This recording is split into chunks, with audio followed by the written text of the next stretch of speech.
আসসালামু আলাইকুম। Podcast with রাকিবে আপনাকে স্বাগতম। আমরা জানি যে গাজা, ইসরায়েল এবং যুক্তরাষ্ট্র এই ৩ টা দেশকে কেন্দ্র করে আমাদের মধ্যপ্রাচ্যের পুরা বিষয়টাকে কিন্তু অনেক বেশি উত্তেজনাপূর্ণ করে তুলেছে, অনেক বেশি আতঙ্কিত করে তুলেছে।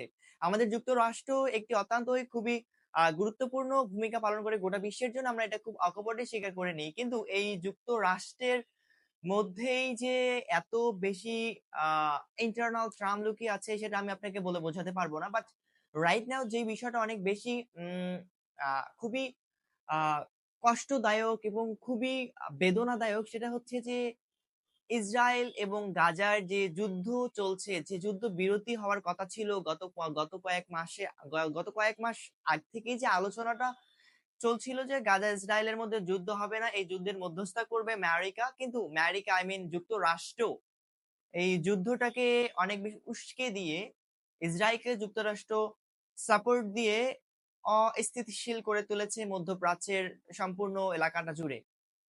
আমরা জানি গাজা একটা মুসলিম কান্ট্রি।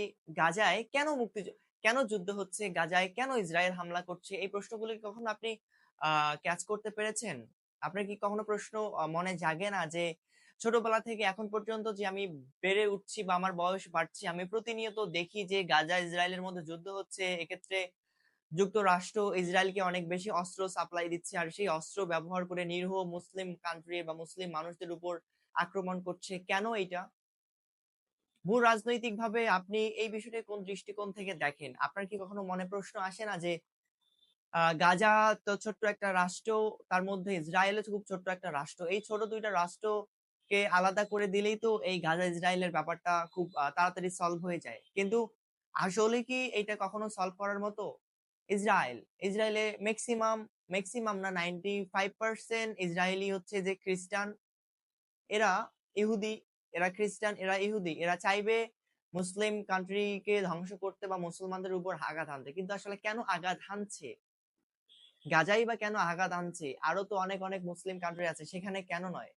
অথবা যুক্তরাষ্ট্র কেনই বা ইসরায়েলকে সাপোর্ট দিচ্ছে আর ইসরায়েল কেনই বা হচ্ছে যে গাজার বাসীদের উপর অনেক বেশি আক্রমণ চালাচ্ছে? আমরা নিঃসন্দেহে জানি যে গাজা একটা পবিত্র স্থান, সেটা ৩ ধর্মাবলম্বী মানুষদের জন্য। কিন্তু এই শুধু ধর্মকে কেন্দ্র করেই কি গাজার মধ্যে যুদ্ধ অব্যাহত রাখছে? এটা কি আপনি মনে করেন?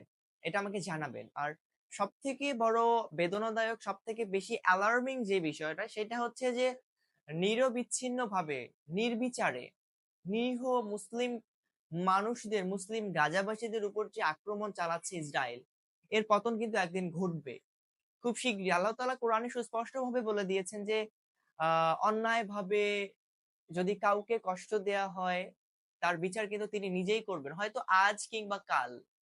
তো সেই জায়গা থেকে যুক্তরাষ্ট্রের খুব একটা যে ভৌগোলিকভাবে বা জিওগ্রাফিক্যালি যে অনেক বেশি আ প্রভাব বিস্তার করবার জন্য যে ইসরায়েলকে সাপোর্ট দিয়ে গাজা বা মধ্যপ্রাচ্যের মধ্যে অস্থিতিশীল অবস্থা তৈরি করা, এটা যুক্তরাষ্ট্রের যে কতটুকু কূটনৈতিক সাফল্য এটা আমার মনে হয় না। তবে একটা বিষয় খুবই খারাপ লাগছে যে গোটা বিশ্ব যখন চাচ্ছে যে ইসরায়েল কিংবা গাজার মধ্যে যুদ্ধবিরতি থাক, যুদ্ধ বন্ধ হোক, কোন বিষয়গুলো নিয়ে যুদ্ধ লাগছে সেই বিষয়গুলোকে আমরা একটু মধ্যস্থতা করবার চেষ্টা করি, অথবা কোন শর্ত আরোপ করলে গাজা এবং ইসরায়েলের মধ্যে যুদ্ধ হবে না। আমরা এই বিষয়গুলো বা এই প্রবলেম গুলো সলভ করবার চেষ্টা করি।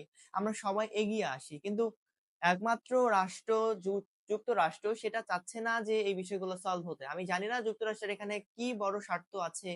তবে আমি একটা জিনিস মনে করছি যে ভূ-রাজনৈতিকভাবে যুক্তরাষ্ট্র গোটা বিশ্বকে শাসন করবার জন্য, গোটা বিশ্বের মধ্যে একটা পাওয়ারফুল কান্ট্রি হিসেবে নিজেকে শো আপ করবার জন্য, নিজের অস্ত্র বিক্রি করবার জন্য আসলে ইউক্রেনেও যেমন যুদ্ধ সাপ্লাই দিচ্ছে, টাকা ইনকাম করছে, ঠিক তেমনই ইসরায়েলের মধ্যেও ড্রোন, যুদ্ধ সরঞ্জাম ইত্যাদি সাপ্লাই দিয়ে সেখান থেকেও অনেক বড় অ্যামাউন্টের টাকা অর্জন করছে তারা। অর্থনীতি যেটা অনেক বেশি আ কাজে লাগছে বা অনেক বেশি ভূমিকা পালন করছে।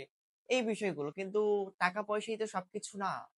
নিরীহ মুসলিমদের উপর আঘাত হেনে, মানুষকে কষ্ট দিয়ে, মানুষের জীবন কেড়ে নিয়ে একটা দেশ অনেক বেশি উন্নত হবে, অনেক বেশি ডেভেলপ হবে, এটা আসলে বোধগম্য না। কারণ আজকের বিশ্বে সবাই অনেক বেশি সচেতন। সবাই যখন চাচ্ছে যে গাজা ইসরায়েলের মধ্যে যুদ্ধবিরতি হোক, তো সেই জায়গা থেকে যুক্তরাষ্ট্রের মতো দেশকে অনেক বেশি এগিয়ে আসা উচিত। কারণ একদিনের হামলায় 400 জন লোক মারা গিয়েছে গাজায়।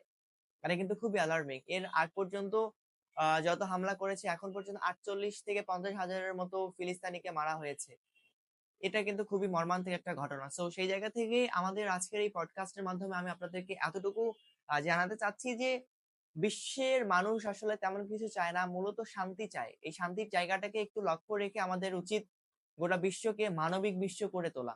মানবিক বিশ্ব হোক আগামীর বিশ্ব, এই না হোক আমাদের আগামীর প্রত্যয়। আজকে এই পর্যন্ত ভালো থাকবেন।